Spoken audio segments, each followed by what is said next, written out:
Hello, welcome to Haiku Talk. I'm your host, Ben Ga, your friendly neighborhood haiku poet. And today we're going to be taking a look at a haiku from the latest issue of Hedgerow. That's issue 137. And this is a poem from Maine poet Kristen Lindquist. And it's called Fresh Snow. All right, so grab yourself a nice tasty beverage. Sit back, relax, and let's haiku.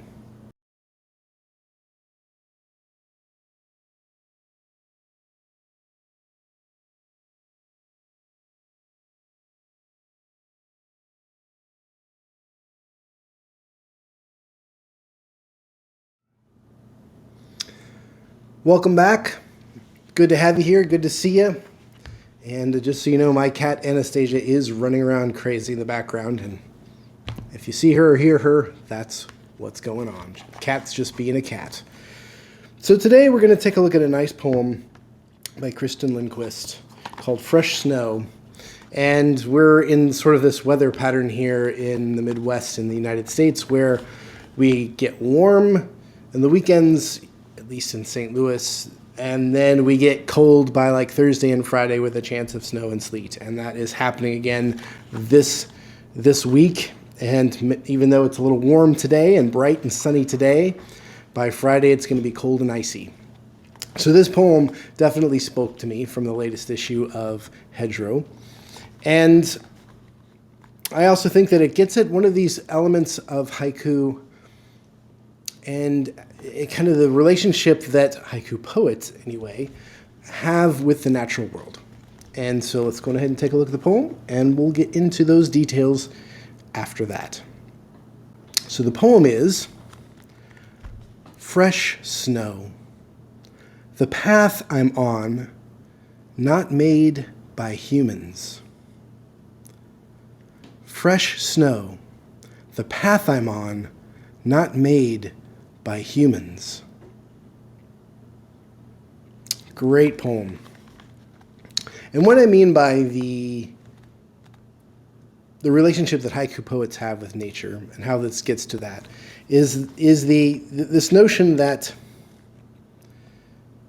in this poem you have somebody taking a walk on a path in fresh snow, and the path is not made by humans. And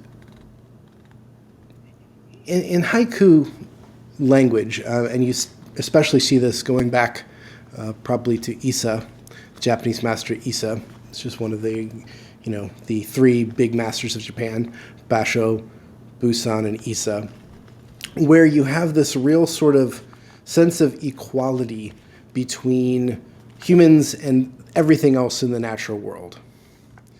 And that equality is just that everything else beyond humans, all the animals and all the nature, everything in nature, has just as much right to be where it is as you are.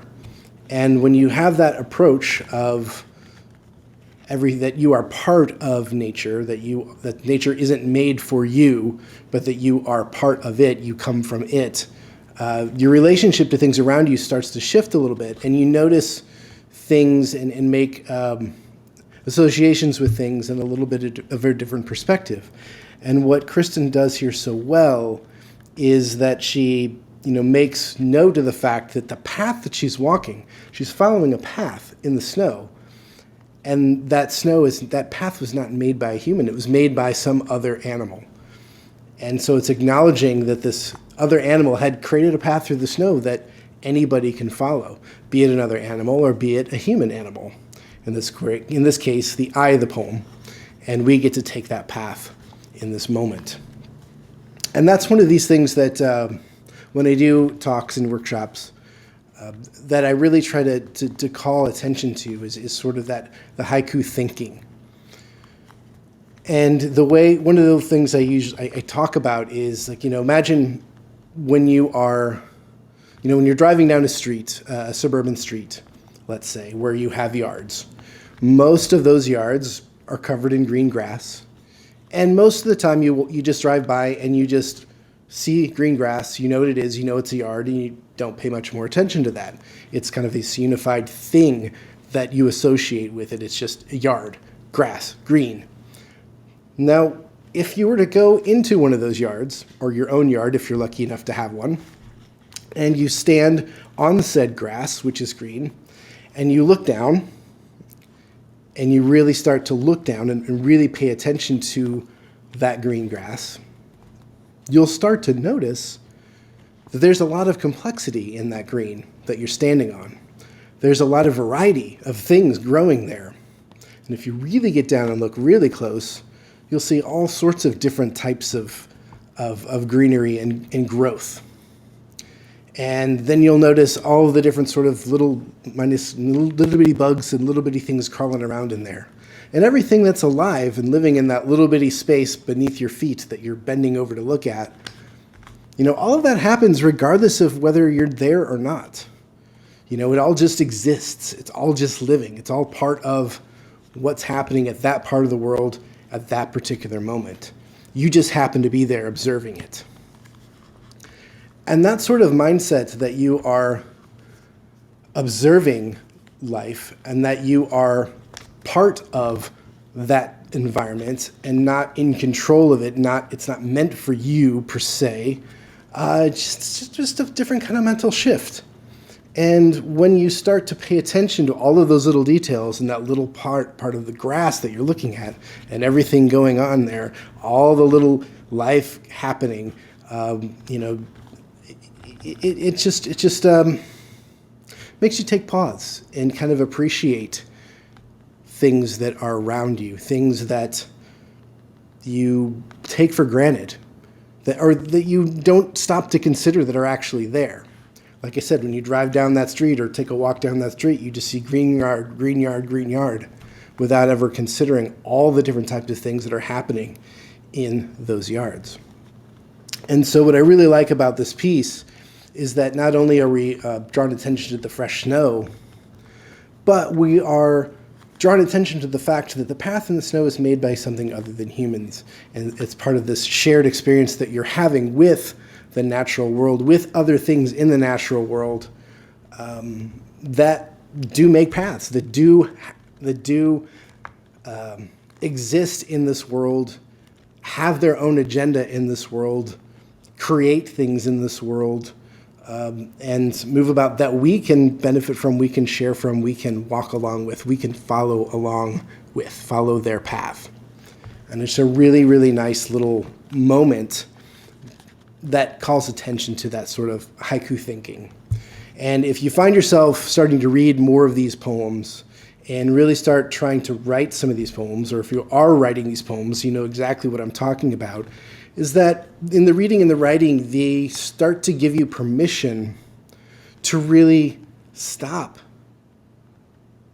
exhale, and take a look down at the grass growing beneath your feet and pay attention to all of these little things that are going on and to marvel at them and to understand that these things too are worthy of being here, are worthy of your attention, and are worthy of a poem or two or three or four. And so that's what I wanted to say about this piece. Now let's go talk about the structure, and then we'll break it down line by line. Now the structure follows our tried and true fragment and phrase structure here, where the fragment is, in this case, the first line with fresh snow, and the phrase is the path I'm on, not made by humans. So fragment, line 1, phrase, lines 2 and 3. Now let's take a look at what's happening on each line.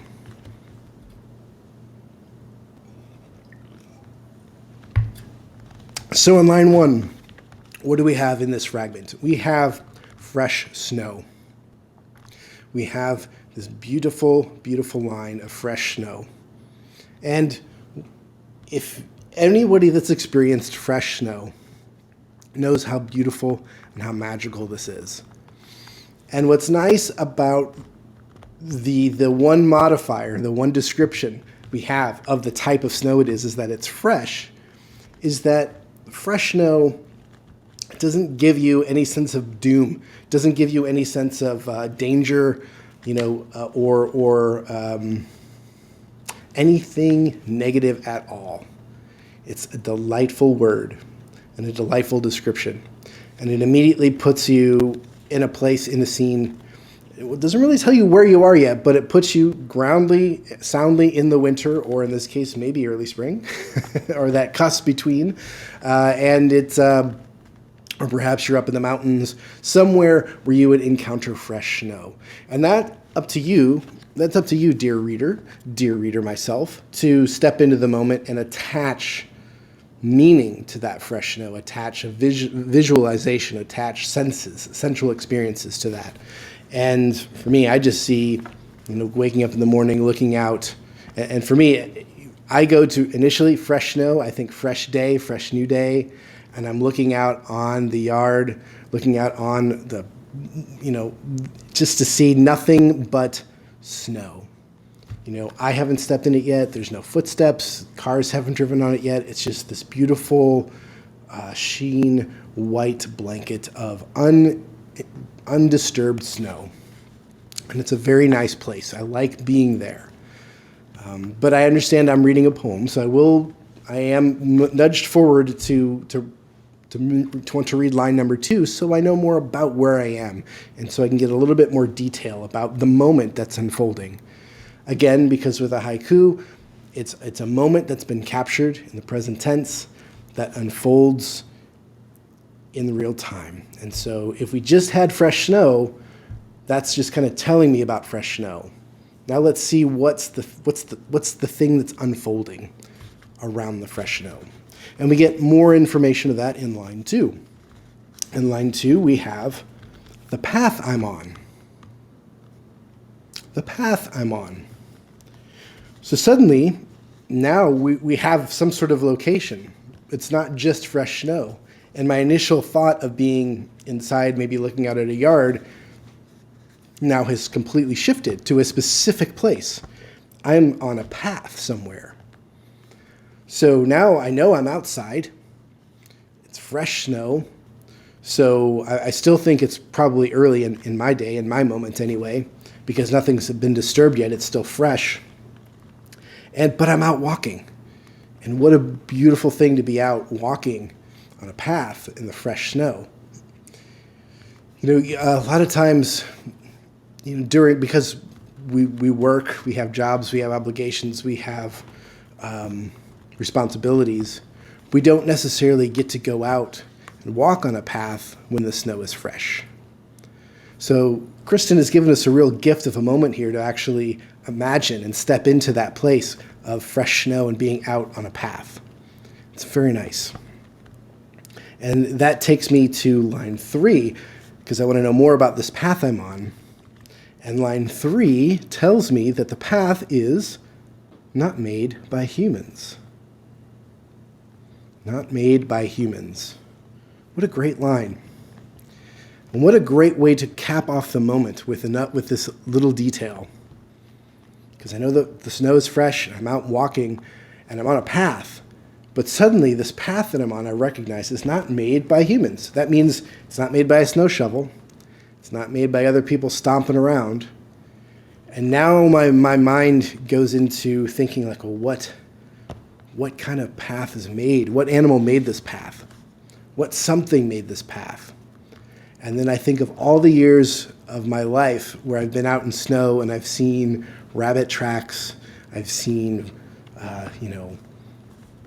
fox tracks, you've seen deer tracks, you've seen dog tracks, cat tracks, all sorts of things that have walked in the snow ahead of you that I know I've followed around at times, playing in the woods, playing in yards. Could have been any number of things out there. But what a joyous thing to see, and then and then following along that path, because that's what the moment is. You're out in the fresh snow, you're walking on a path, and we know we're walking because it's the path I'm on. And the path I'm on suggests, again with the suggestive language, that you're in motion. It's not that you're standing still looking at a path. No, you're actually on the path and moving forward in that path. And that's, again, part of the moment that unfolds here in real time. And the fact that you are following a path that's not made by humans is really cool, because that also implies that you chose to follow that path.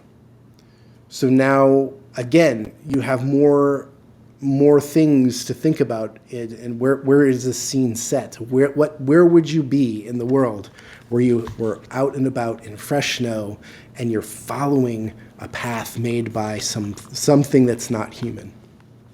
And I know there's a whole kind of subgenre of sci-fi coup. This could be like, could be following any sort of mythical creature, or, just whatever comes to your mind, whatever comes to your head as you're encountering this poem and this scene. And it's just really, really delightful. And a nice way to think about cold weather. Because I'm not necessarily looking forward to another cold, icy Friday, but this one makes me take pause and makes me think of what the bright side of that could all be. And that wraps up this issue. Again, or this episode of Haiku Talk. Thank you again for joining us on this journey, or joining me on this journey.